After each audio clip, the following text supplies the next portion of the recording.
We started to answer this. My next question was going to be, yeah, how much foresight did Brett Yormark really have here versus just getting lucky, like the fact that they got the No, I TV? think he had foresight. Like I think he could have said, and I think there was an argument to say we got 3 years left on our deal. I think it was 2 or 3, 3 years, I think.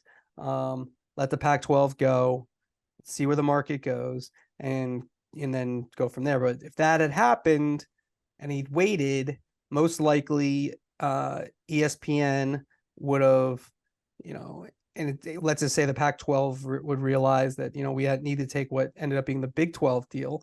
If the Pac-12 had done that, then the Pac-12 might have come calling for some Big 12 teams. Right now that does seem unlikely that, if anything, Pac-12 teams are going to go to the Big 12, it feels like, in terms of when you look at the financials.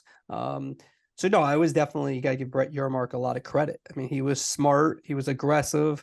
I think we all want college athletic student athletes for it to be sort of collegial, but this is cutthroat. What's developed now and probably going to continue is cutthroat. And it starts, this is why John and I with our podcast and, I write some stuff in my newsletter about it. I don't, not in the paper. I don't usually, because we're still national, but it's a little New York centric. So we don't really do too much in the paper. Although I did write the Apple thing for the paper. Is that these where it's going, you have to be aggressive, and that's what Yormark was. So yeah, I mean, is there a little luck? Sure, but I think overall, the Big 12 has outmaneuvered the Pac-12, and even going forward, if you ask me who might have the next move, that's like Colorado, for example. I think it's going to be the Big 12 that has the next probably big move. Are we still on Colorado watch as far as you're concerned? I would say so. I mean, I think some people have, that drumbeat. Like I didn't fully report that, but that's what I was being told. So I was a little. I don't love doing that. I did do it that time. Watch Colorado because it's sort of like half pregnant kind of thing where you're sort of saying something but not fully saying it. But I felt confident that, and I think I would still watch Colorado. And there's other people. Who've also chimed in on Colorado as well. Um, you know, Now Tony Petitti's become the commissioner of the Big Ten now. I haven't, fully, gotten to know exactly how he feels about expansion. I mean, but I feel like there are some misnomers about expansion. Like I'm not saying it's impossible for the Big Ten, and maybe they will eventually, but the idea that besides Notre Dame, that if they bring in somebody else, they're gonna just add money. What's gonna happen is in the contracts, the TV contracts, there's a good faith clause when they add teams. And the way it will go is they have to have good faith negotiations. They'll have good faith negotiations. Let's say an Oregon or somebody comes in, the networks are going to say, thank you, but we're not going to pay you any more money. And you can bring them in if you want, but you got to divvy up that money among yourselves. Now there's an argument. See, if I'm the Big 12, I think you could say, well, look, we're going to, because there is a clause, which I reported in the Big 12 contracts, that if they add any Power 5 schools, then they get the pro rata rate, which is significant. Now, Fox does not have that in their deal. So they don't get Fox maybe would, throw in more money. Maybe they wouldn't. I don't think they will. But regardless, at least they bring in more money. But then you're still going to be divvying up and getting less money in the near term. But I think long term, where it's going, I would say, what, let's take a little bit less now. Let's add whoever these schools are, get stronger, get that West Coast window that Yormark has talked about.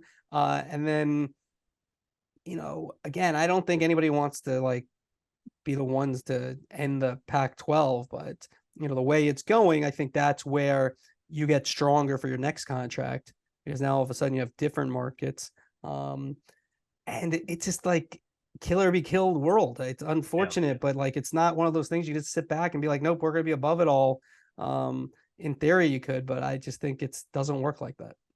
Well, one of the things that's intrigued me the most about what Brett Yormark may be cooking up and trying to do is we've heard about the Gonzaga rumors, but even beyond that, I mean, if you can get Arizona, if you're trying to go after some of the Big East schools in basketball too, putting together some basketball super league and then taking those TV rights and making them separate from football, and that there could be potentially extra money there, which I've never really heard of that, but to you, when you hear that idea, like how plausible is it that they could wind up netting an extra, I don't know what it's going to be, 5 million a team, 10 million a team if they were to do that?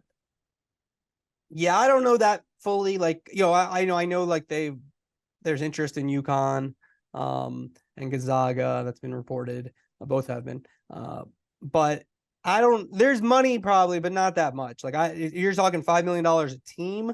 I don't think there's a contract out. I could be wrong, but just basketball, besides March Madness, it does well and it's good tonnage for these networks. But like even if you have a number one versus number two, right? You got let's just say they had Gonzaga and UConn, and they're the two best teams, and you're playing on Wednesday night on ESPN. That's only going to do so well. It's not, the number one team in college football, number two, where it's a major matchup, and you're talking, I don't know, 8 to 10 million people watch the game, or 6 to 10 million people watch that game.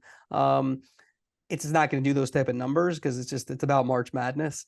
So I mean, that's a good idea though. Like, here's the thing about it. To me, you just want to get stronger.